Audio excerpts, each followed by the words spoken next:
Je commence par remercier les organisateurs de m'avoir demandé de faire cette intervention. Donc, je vais essayer d'illustrer les propos d'Anne avec des exemples en hématologie. Alors évidemment, les non-conformités avec un impact sur le patient, moi j'appelle ça le cauchemar du biologiste médical parce que c'est ce qui peut nous arriver de pire, une erreur avec un impact sur la prise en charge. Donc deux questions, quels sont les types d'erreurs et puis quel impact sur la prise en charge? Alors je pense qu'il y a deux types d'erreurs. Il y a ce qu'on peut appeler les erreurs évitables, ce sont les erreurs que vous connaissez tous, donc qu'on doit maîtriser à tout prix. Et puis il y a les erreurs à éviter qui sont plutôt les pièges qu'on va voir. Alors les erreurs évitables, évidemment, ça commence par l'identité du patient dont a parlé Anne. Alors voici un exemple très récent. On a un patient qui est arrivé aux urgences pour une détresse cardio-respiratoire aiguë, 97 ans. Et puis, voici les résultats de la numération. Vous voyez qu'on a trouvé une hyperlymphocytose. Donc, au frottis, les lymphocytes avaient un aspect très douteux qui évoquait vraisemblablement un syndrome lymphoprolifératif. Donc, on a commencé à travailler sur le dossier.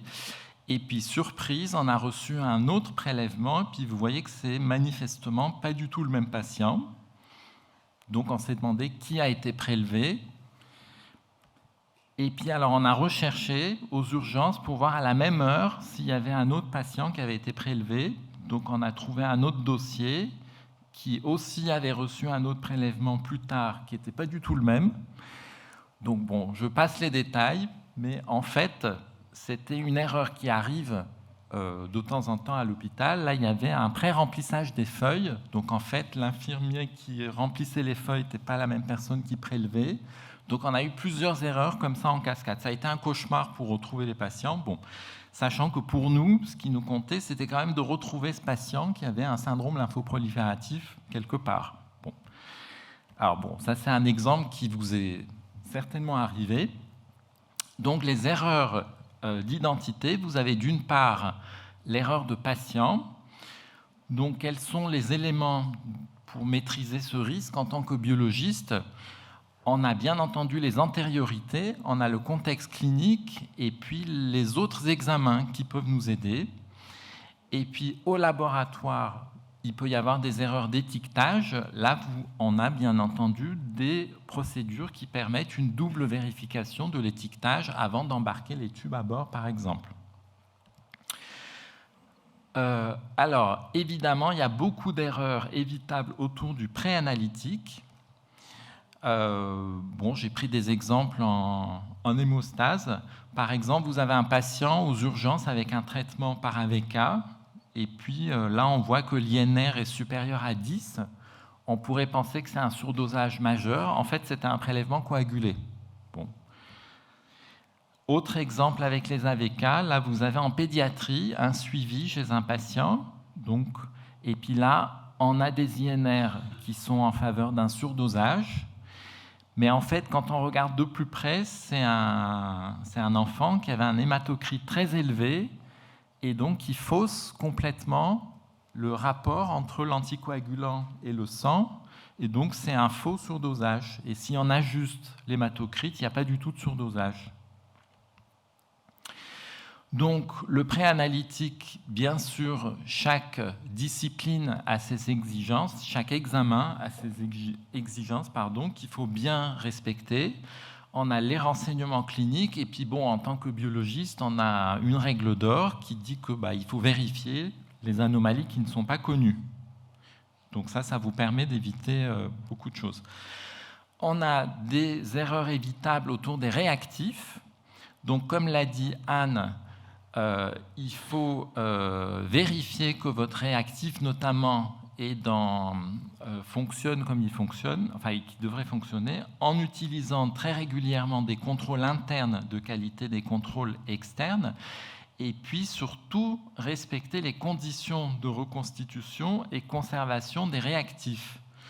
Alors, je ne voulais pas illustrer parce que je n'ai pas les détails, mais il y a une histoire, je connais une histoire, où par exemple un laboratoire utilisait un déficient en facteur 5 qu'il conservait dans des conditions qui n'étaient pas celles du fournisseur. Et en fait, l'histoire a abouti à un rendu de résultats de facteur 5 très diminué chez un patient qui avait une insuffisance hépatique qui s'est finie par une transfusion de plasma. Bon. En fait, on s'est aperçu que c'était le réactif qui était déficient. Bon, c'est une erreur évitable. Alors, qu'est-ce qui est évitable? C'est tout ce qui est saisie manuelle. Alors, vous savez qu'on peut rendre des résultats avec une saisie manuelle. Exemple, par exemple, on peut avoir des déroulants où on choisit un résultat. Donc, par exemple,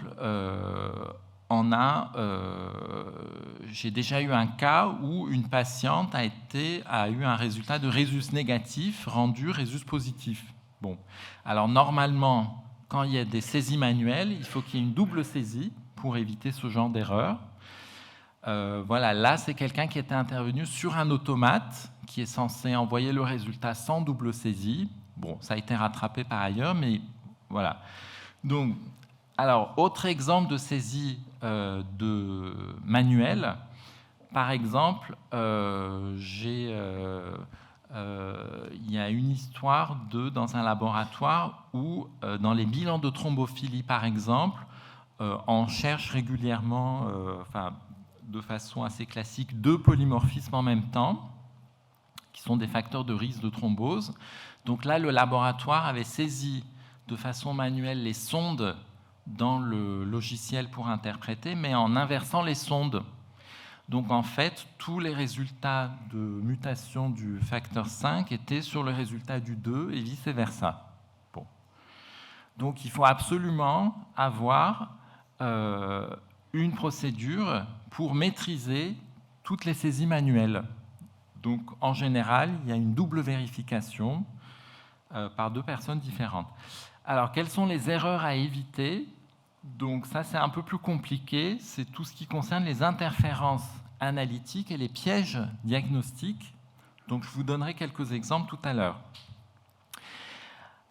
Alors, impact sur la prise en charge du patient. Vous avez des impacts immédiats et puis des impacts à plus long terme. Donc, en hématologie, quel est l'impact immédiat sur le patient? C'est une transfusion, éventuellement.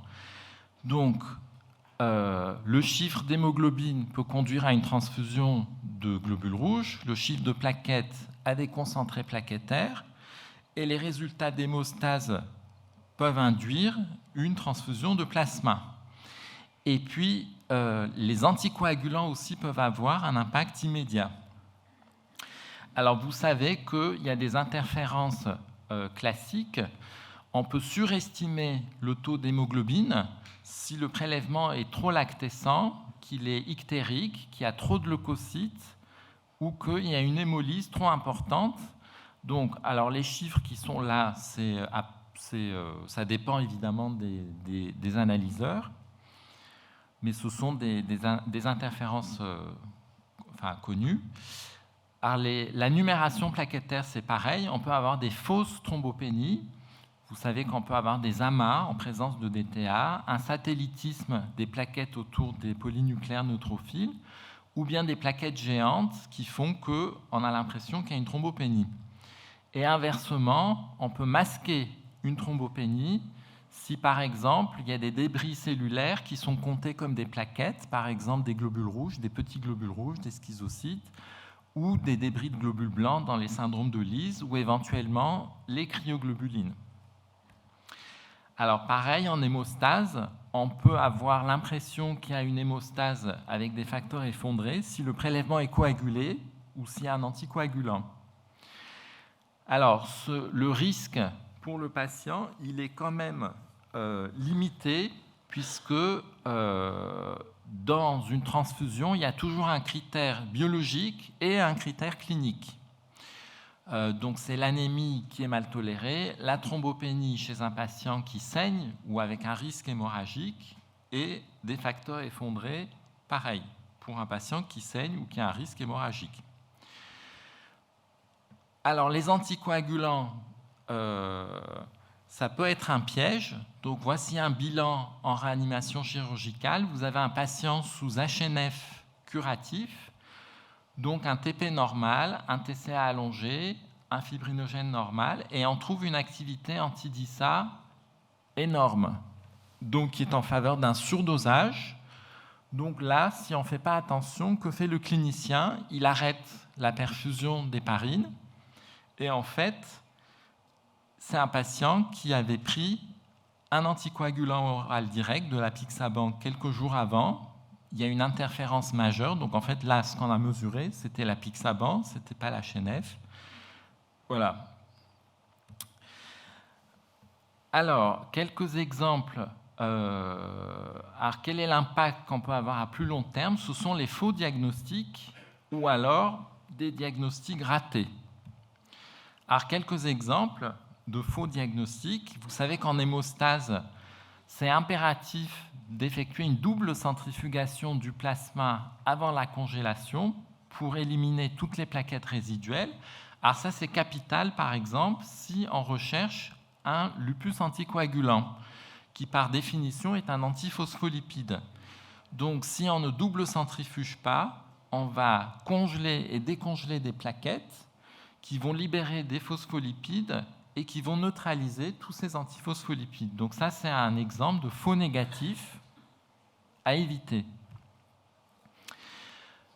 Un faux positif, par exemple, les lupus anticoagulants, vous savez qu'il y a de très nombreuses interférences. La CRP interfère sur la plupart des réactifs, donc on peut rendre des faux positifs. L'héparine, en fonction des seuils et des tests, interfère, on peut rendre des faux positifs. Et les AOD, les anticoagulants oraux directs, interfèrent énormément.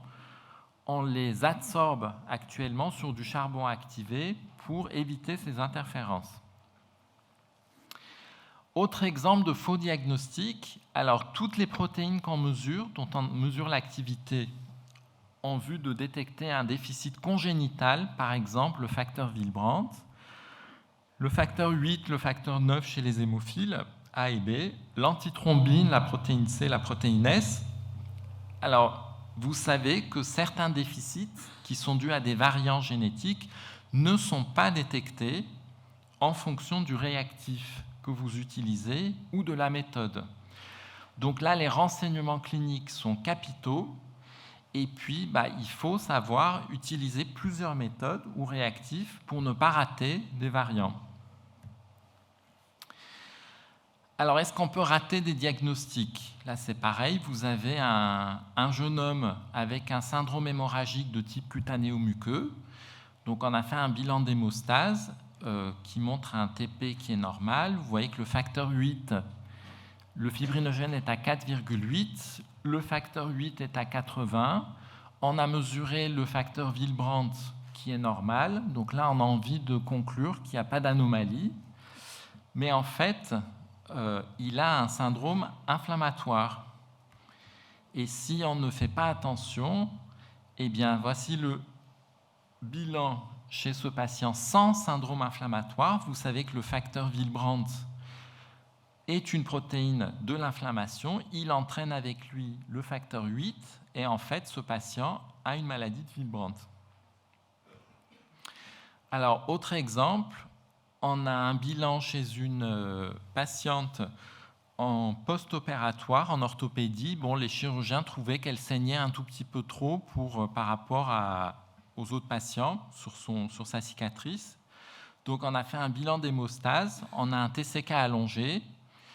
Donc, on a fait une voie endogène. Le facteur 8, 9 et 11 ont des chiffres normaux. Et là, c'est pareil, si on ne fait pas attention, on a l'impression qu'il n'y a pas d'anomalie, mais en fait, un facteur 8 à 60% chez une patiente de 85 ans avec un syndrome inflammatoire, ce n'est pas tellement élevé, ce n'est pas beaucoup. Donc là, si on mesure le Willebrand, on voit qu'il y a une grosse discordance. Donc en fait, c'était une maladie de Willebrand cachée. Alors en conclusion, vous voyez qu'il y a des erreurs évitables que vous connaissez, qui sont faciles à éviter si on met toutes les mesures en place. Alors pour maîtriser toutes ces erreurs, on a quand même pas mal d'outils en tant que biologiste. On a les renseignements cliniques sur lesquels on n'insiste jamais. On interprète les résultats de façon contextualisée. Bon, la clinique l'emporte toujours sur la biologie. Il ne faut pas hésiter à creuser s'il y a une clinique qui est discordante. Les étapes préanalytiques qui sont normalement bien connues et qu'il faut absolument maîtriser. Les traitements anticoagulants, c'est capital pour l'hémostase. Et puis, quand vous avez des examens spécialisés, il peut y avoir des pièges. Il ne faut pas hésiter à demander des avis à des collègues qui ont plus l'habitude de manier ces examens. Voilà, je vous remercie.